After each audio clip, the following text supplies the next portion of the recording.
Hey, second grade, how you doing? It's Mr. Hunter here. I'm here with your second grade history lesson for today. If you take a look, we're going to be in pages 119 to 124. We're reviewing more about the pioneers, the reasons why they left the East Coast and went to the West, and they migrated west.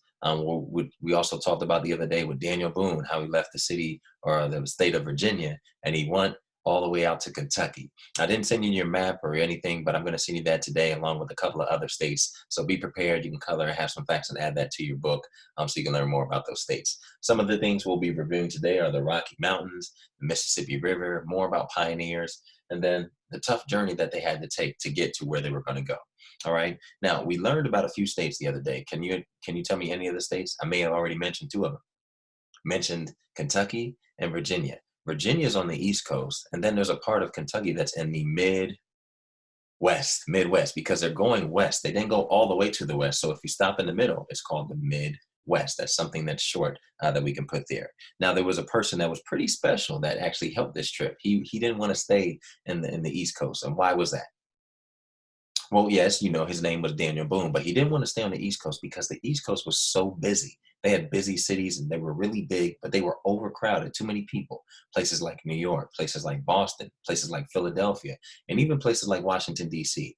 Those places today are still crowded. But Daniel Boone was one of the first people that said, I don't want to stay here. I want more room. I want land. I want places to grow my farm. I want to be able to see the stars when I look up in the sky. So he took some men and they chopped down trees, remember? Now, was their journey easy or was it hard? They had to go in a place where they have never been before. They had to make their own weapons to actually chop down trees and build a path. And then after they built the path, they even went up a mountain and had to climb up the hill and do all these things. And guess what? Had anybody done it before? Did they have any experience? Only thing they had was God. And they had God guiding them and keeping them along the way. And then they went back and got their families. Was it hard for their families? Yes, because guess what? If you're traveling, you can't bring everything with you. You have to almost start over. Did they have houses where they were traveling to?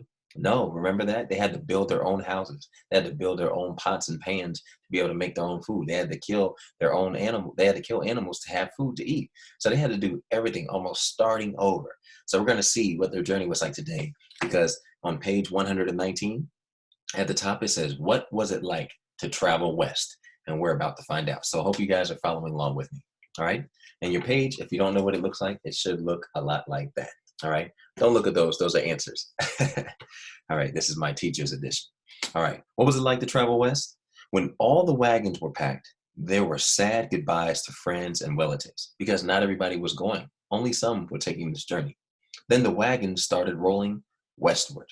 Children sat in the back of the wagons and they watched as friends waving goodbye got smaller and smaller. Bumpity bump. Everybody do like this when you're reading. This is how it was when you're riding in the wagon. It's just bumpity bump, bumpity bump, bumpity bump. It wasn't smooth like a car. It was bumpity bump. Now I'm doing this right now, but I'm already getting a headache. Is anybody else getting a headache, getting tired? Yeah, I'm sure they were doing that too. The wagons rolled on. The children could no longer see the friends who stayed behind. Creakity creak. Everybody say creakity creak. And you got to do your hands and your face like that. Creakity creak. Well, the wagon wheels rolled over stones and through forests, and nearly every day the wagon master took the wagons as far as he could. Remember who the wagon master was? The wagon master was somebody who had already been on the trip, and then they came back to get the families and then took them because they knew where to stop for food, to kill the animals. They knew where was a good place to get rest, and they knew where water was. And they knew the trip. They knew what not to drive on and what roads to drive on. So the wagon master was really important for these trips. All right. Nearly every day, the wagon master took the wagons as far as he could. He didn't stop. Sometimes it rained. Sometimes the wagon wheels sank down in the mud. Then the pioneers might have to camp for a few days until the ground was dry. Wow, that sounds pretty terrible. You see that there in the picture, though? He has the whip. He's getting the horses or the oxen to take the wagon, and the men and the women, the boys and the children are in the back. All right, let's turn the page. Now, before we start reading, we have some vocabulary words that are down at the bottom here. We have prairie. Everybody say prairie. And then we have chicken. Everybody say chicken. We know what chicken is. And then let's say buffalo. Buffalo. Which of those words has the most syllables? Quick little question there to see if you guys are paying attention. Buffalo, prairie, Chicken. I think buffalo's the winner. They have three. The other ones have two. All right, so let's keep reading. Day by day, the pioneers moved further west. Day by day, the land changed. There were no more thick forests. There were all kinds of flowers, bushes, and trees that they had never seen before. More days passed, and as the last wagons rolled on the prairie, now there were hardly any trees. All they could see was tall prairie grass waving in the breeze. What's prairie grass? We're going to talk about that. You'll see. Sometimes in the morning, the wagon master sent on horseback to hunt meat, and there were prairie chickens and rabbits, but what they hoped for most was buffalo. If a large buffalo was killed, there would be plenty of fresh meat for everyone. It tasted good after days and days of salted bacon. So that's something that they really needed. You could eat the prairie, the fresh, the little chicken, the rabbits, the little small things, fruits and vegetables. But if you wanted something to keep you nice and full, you had to get the buffalo, which would provide meat for everyone and for a long time. Looking at page 121, the pioneers had never seen a buffalo before they came west. The eyes of pioneer children were full of wonder as they looked at them. What if you saw an animal that you've never seen before? How would you look at it? Would you be like, or would your eyes be really big, like, oh my God? I think your eyes would probably get really, really big and you'd probably get excited. All right. From nose to tail, a full grown buffalo can be over 10 feet long. He usually weighs 1,000 pounds. And buffaloes have a pair of horns like cows, but their brownish hair is long and coarse, which means it's kind of thick. It's kind of rough. And guess what, guys? If you don't know how long 10 feet is, look up and imagine a basketball rim, like the basketball rim at our school. That is 10 feet tall. A buffalo, if you stood it up, it would actually be that tall. Isn't that crazy? That is absolutely crazy. And then it's 1,000 pounds. So if that thing even sat on you or got near you, you would feel the weight. All right, let's look at the bottom. One pioneer boy giggled. He said, "The buffaloes have beards." And the other children laughed too. I guess he thought it was pretty funny. All right, let's turn the page. All right. The wagon master told the children that the buffalo is the largest American animal. The Indians hunt buffalo too. They eat the meat and use the buffalo skins to make clothes and tents. So if they had really big beards and you wore that as a cover, probably would keep you warm. Indians, the children's eyes got bigger. Real live Indians live here? They asked. Maybe you'll get to see one before long, said the wagon master. The next day, as the wagons rolled on, they saw an Indian. He did not come near. He sat proudly on his fine horse and watched the line of wagons pass by.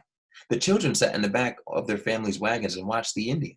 He got smaller and smaller, too, just as the wagons rolled on. Each day at noon, the wagons rolled to a stop and the women climbed out of the wagons and began to fix lunch. On the next page, the children climbed out of the wagons too. The older ones helped feed and water the animals, and the younger ones stretched their legs and ran. How good it felt to run after sitting for 5 hours in the wagon. I'm going to take a little water break here. And that's an example of what they were doing. You're traveling a lot. You want to get to your final destination, but you have to make sure that you're taking care of yourself. So they stopped for food. They saw the Indian watching them, and it was pretty neat for all the kids. There was no danger. They just wanted to see. But they had to stop and replenish. Even the horses, the oxen that were taking them on the way, the oxen needed food and water. So you can't just run and run and run. You have to rest. And me, something small, I can't just talk and talk and talk. I have to rest. So one more sip, and then we'll get back to the story. All right, you ready? All right. "You're it," cried one as they began a game of tag. But suddenly, the game stopped. There were several small holes in the ground. "I wonder what lives here, or I wonder what lives in there," one child asked. In another hole, not far away, a small furry animal popped out to stare at them. From another hole came out another. The children tried to catch one, but the small animals popped into their holes. "They are prairie dogs, children," said the wagon master as he walked by. "This is a prairie dog town." Suddenly, both the children and the prairie dog saw a black shadow moving over the ground. Turn the page. Pop, pop, pop. Every prairie dog disappeared into its hole.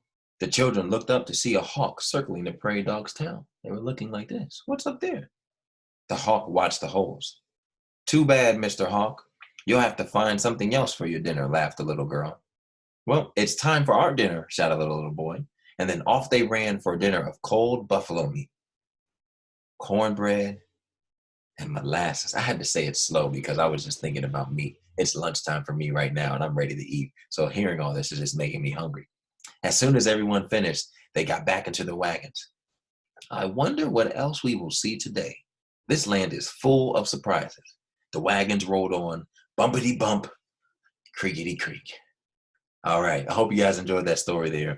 There's some questions down here, and I want to ask you guys, and you'll have to go back and look through the story. But the first question is, do you remember? Because we don't just read to get through it. You have to read to understand and to comprehend and make sure we're gaining an understanding and paying attention. We don't just read the words. We want to know what happens. So number one, it says, what is the type of land called that has hardly any trees and just tall grass?